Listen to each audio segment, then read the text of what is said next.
Bonsoir Charlotte, la parole était donc donnée aux accusés aujourd'hui.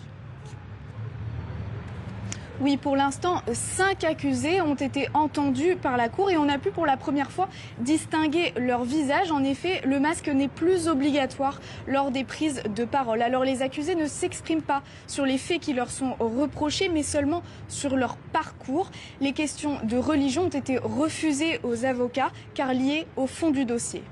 Qu'a-t-on appris sur le profil de ces prévenus, Charlotte ?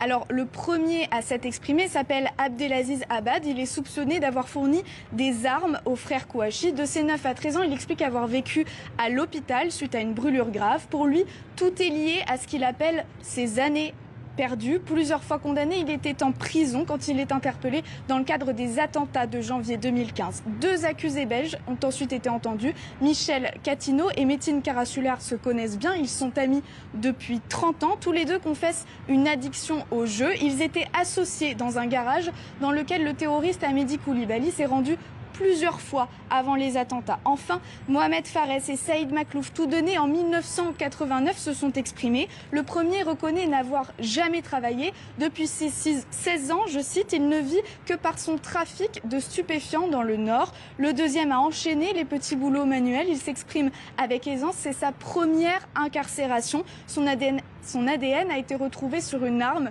d'Hamedi Koulibaly. Le procès devra donc déterminer si ces 5 hommes connaissaient le projet terroriste.